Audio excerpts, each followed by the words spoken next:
গত সপ্তাহ থেকে এই পর্যন্ত কতগুলো ভিসা উঠছে, কী কী কোম্পানির ভিসা উঠছে এবং গত সপ্তাহ থেকে এই পর্যন্ত মালদ্বীপ প্রবাসীদের বর্তমান অবস্থা কী সে নিয়ে আজকের আয়োজন। বর্তমানে মালদ্বীপের বুকে হাহাকার করে আগুন জ্বলছে, আমেরিকার আগুন মালদ্বীপে জ্বলতেছে। একটা প্রবাসীও রাত্রে ঘুমায় না শান্তি মতে। মালদ্বীপের অবস্থা খুবই খারাপ। আল্লাহর হস্তে অনুরোধ করে বলি সবাই ভিডিওটা শেয়ার করে দিবেন। মালদ্বীপ প্রবাসীদের আসসালামু আলাইকুম প্রিয় বন্ধুরা, কেমন আছেন আপনারা? মালদ্বীপ থেকে আমি মিজান সবসময় প্রবাসীদের দুঃখের সুখের ভিডিও করে থাকি। আজকে গুরুত্বপূর্ণ একটা ভিডিও করব, যে ভিডিওটা পবিত্র জুমার দিন জুমা মুবারক মসজিদের সামনে এসে আপনাদের জন্য এই ভিডিওটা করব। গত সপ্তাহ থেকে এই সপ্তাহ পর্যন্ত তেমন একটা ভিসা ওঠেই নেই। বিভিন্ন কোম্পানির ভিসাগুলো ওঠার কথা ছিল।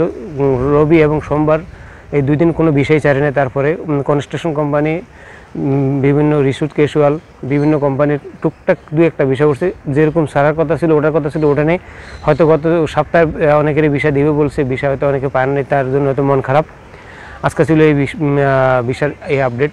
ভিসা আসলে প্রতি সপ্তাহে কিছু বেশি ওঠে কিছু কম ওঠে, তো সবসময় একরকম ওঠে না। প্রিয় বন্ধুরা, আজকে বর্তমান অবস্থা যে ভিসাগুলো স্লো উঠতেছে, কেন উঠতেছে সেটা জানি না, তবে এটা বলতে পারবো যে মালদ্বীপে যতদিন পর্যন্ত মালদ্বীপের এই অবস্থা, মানে এই দেশের লোক ধরা বন্ধ না হবে ততদিন পর্যন্ত মালদ্বীপ আপনার এই ভিসা অ্যাভেলেবেল ছাড়বে না। এটা আমার মন থেকে আমার বিশ্বাস। মালদ্বীপের যে প্রবাসীরা আছে সেই প্রবাসীদেরকে এখন দিন রাত অশান্তিতে পোহাতে হচ্ছে। তারা যে অশান্তিতে আছে সেই অশান্তির কথা একমাত্র আল্লাহ ছাড়া কেউ জানে না।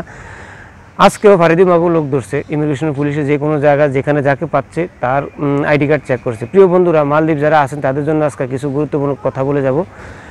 জানি না আল্লাহ তাআলা কয়দিন দুনিয়াতে বাঁচায় রাখে, কয়দিন মালদ্বীপের রিজিক রাখছে। আপনারা যে কোম্পানিতে কাজ করেন অবশ্যই মালিকের নাম্বারটা, অবশ্যই বড় মিয়ার নাম্বারটা হাতে রাখবেন।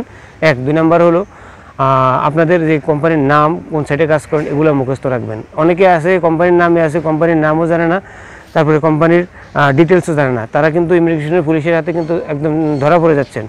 আর এটা আপনাদের জন্য বড় বিপদ। এখন বর্তমানে ইমিগ্রেশন পুলিশ ধরলে কিছুই চায় না, শুধু আইডি কার্ড এবং কোম্পানির নাম্বার চায়, বা আইডি কার্ডের আপনি যে কোম্পানিতে কাজ করেন কোম্পানির ঠিকানা ঠিকমতো চায়। যদি না বলতে পারেন তাহলে আপনার কপালে দুঃখ আছে। হয়তো নিয়ে যাবে মালিক, গেলে সার্ভে, কিন্তু না গেলে আপনাদেরকে দেশে পাঠিয়ে দেবে। বর্তমানে মালদ্বীপের অবস্থা খুবই খারাপ।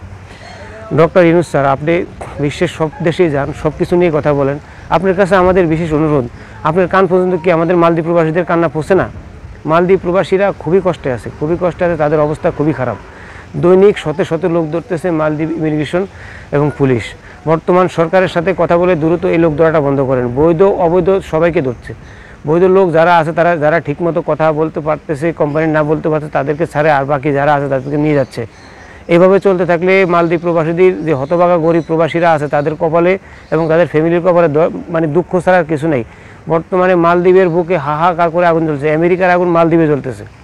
একটা প্রবাসীও রাত্রে ঘুমায় না শান্তি মতে। মালদ্বীপের অবস্থা খুবই খারাপ। আল্লাহর হস্তে অনুরোধ করে বলি সবাই ভিডিওটা শেয়ার করে দিবেন। মালদ্বীপ প্রবাসীদের অবস্থা খুবই খারাপ, এবং যারা কোম্পানির নাম আছে তারাও যারা ঠিকমতো কোম্পানির নাম না বলতে পারতেছে তাদেরকেও ধরতে পারলে তাদেরকেও পাঠিয়ে দিচ্ছে। প্রিয় বন্ধুরা, মালদ্বীপের ভিসা গত সপ্তাহ তেমন একটা ওঠে নাই, এই আপডেটটা আজকে দিলাম। এবং আগামী সপ্তাহ কী ধরনের ভিসাগুলো ওঠে সব কিছু আমি মোটামুটি আমার আয়ত্তে যা আসে আমি আপনাদেরকে জানাবো। যদি আমার এই ভিডিওটা ভালো লাগে অবশ্যই শেয়ার করে দিবেন। দেখা হবে মালদ্বীপের সুন্দর ভিডিও নিয়ে। সবার সুস্থতা কামনা করছি। 5 ওয়াক্ত নামাজ পড়বেন। আজকে আসেন, কালকে নাও থাকতে পারেন, এজন্য আপনার হিসাব আপনার একাই দিতে হবে, কবর একাই থাকতে হবে। 5 ওয়াক্ত নামাজ পড়বেন। সবাইকে নামাজের দাওয়াত দিয়ে বিদায় নিলাম। আল্লাহ হাফেজ। আসসালামু আলাইকুম।